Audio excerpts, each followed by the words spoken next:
Reggae Just Extra with Ras Dennis. I see them lying there wait. Standing at the gates. Buju Banton had just finished a concert in Japan when he heard that Panhead was dead. Panhead was a promising artist with a few strong hits under his belt. He was shot in the head by 3 gunmen as he and his 2 other friends left a dance in Spanish Town in October 1993, leaving a widow and 2 children. Panhead's death shocked the music community in Kingston and prompted several performers to record tributes. Buju Banton released the single Murderer. Capleton recorded Cold-Blooded Murderer. And Beanie Man and Risto Benji collaborated on Mama Cry. But unfortunately, their songs didn't stop the killings, as another promising dancehall star and a brother of Papa San, Patrick Thompson aka Dirtsman, was again murdered 2 months after Panhead. And the circle of violence continued to claim more additional lives, such as Early B, Nitt Gritty, Henry Junjo Laws, Gerald Livy aka Bogle, Pat Francis aka Ja Lloyd, Vernon Rainford aka Fathead, Winston Riley, Jr. Braithwaite, among others, were tragically murdered. On Garnett Silk, some still argue till date that he was murdered. However, official documents say he died while attempting to save his mother from her burning house. This is the untold story of the turbulent saga of reggae stars and violent crime of the 1990s with Ras Dennis. June 24, 1991. Nitt Gritty was born Glenn Augustus Holness in 1957 in the Augusttown section of Kingston to religious parents. He was one of dancehall reggae's top singers in the 1980s. However, he didn't become a star until 1983-84, performing mostly for Sugar Minot's Youthman promotion. On June 24, 1991, he was gunned down in front of Superpower Record Shop in Brooklyn, New York at the age of 34, for which DJ Supercat was initially suspected yet later cleared. October 10, 1993. Panhead was born Anthony Johnson on October 28, 1966 in Islington, St. Mary Parish of Jamaica. He emerged in 1985, and after working for several years with the Love Vibration and Scorpio sound systems, he released his first single, Gimme Lickle Lovin', in 1988. Early releases such as Respect Gunman and Gunman Tune were immediately popular in Jamaica.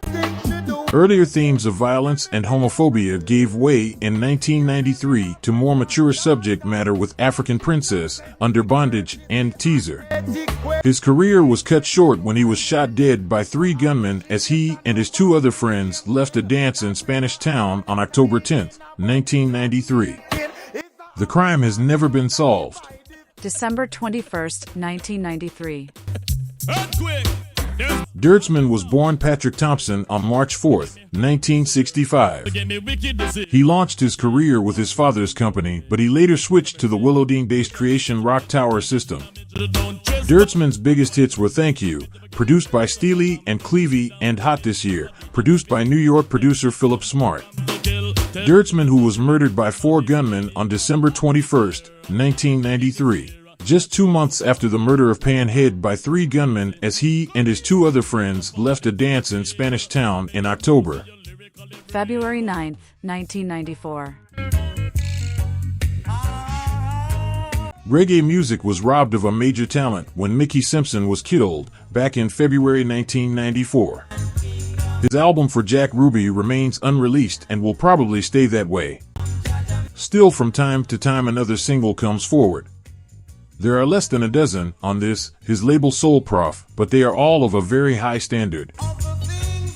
This great reality tune is built on a very unusual cut of 54-46.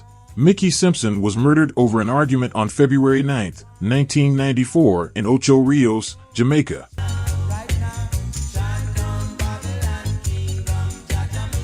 September 11, 1994.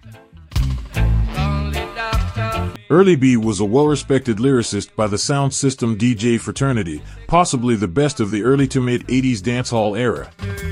Early B took the storytelling aspect of toasting to a whole new level with hits like Wheelie Wheelie, History of Jamaica, and Visit of King Selassie. Having worked in the early 1980s as a DJ exclusively for Kilimanjaro Sound System alongside his sparring partner Super Cat, whom he brought to the sound at a young age, Early B was yet another victim of random dancehall violence on September 11, 1994.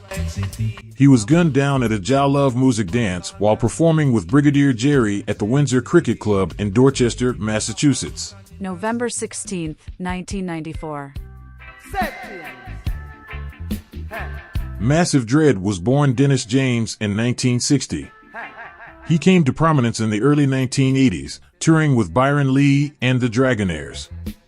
Massive Dread was featured on a music documentary on Jamaican music for the program The Tube. It showed him at a live dance in his riding hat in reference to the jockey ride dance trend of the time where he performed at the Valentine's Dance. Dread also worked on Peter Metro's Metromedia's sound system. Massive Dread was shot and killed in 1994, allegedly for publicly speaking out against the JLP political authorities. June 2, 1999. Junior Braithwaite was one of the founding members of the iconic reggae band The Wailers. Braithwaite started his music career in the mid-1960s, performing with various local bands. In 1963, Braithwaite formed The Wailers with childhood friends Bob Marley and Peter Tosh. He contributed lead vocals to several of the band's early recordings. However, he left the band in 1964 to pursue a solo career, just as the Wailers were beginning to gain international recognition. Sadly, Braithwaite's solo career never took off, and he struggled with personal demons, including drug addiction. He was tragically killed when gunmen shot him and fellow musician Lawrence Chaka Scott on June 2, 1999.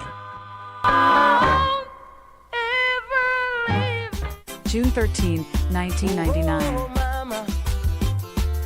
Henry Junjo Laws was born 1960 in Kingston 11, Waterhouse. He used to be a JLP gunman before he took up a career as a producer and sound system operator. Despite being only semi-literate and having no musical education whatsoever, Laws possessed an extraordinary talent in songwriting and new talent scouting. He became one of the most essential Jamaican reggae/dancehall producers during the 1980s. In 1985, Laws moved to New York, where he got in conflict with the law due to drug issues and had to spend 6 years in Rikers Island prison. Released in 1992, he returned to Jamaica and produced a few #1 hits for Cocoa Tea and a bunch of albums for various artists, yet he could not reach his earlier overwhelming success. On June 13, 1999, during a visit to London, Junjo Laws was murdered gangland style in St. Mary's Road, Harlesden. That's all we got for you in this episode, and thanks for watching. Do remember to subscribe, give it a like, and post a positive comment in the comment section below, and I'll see you again very soon for another crucial video. Many thanks for watching Reggae Just Extra with Ras Dennis.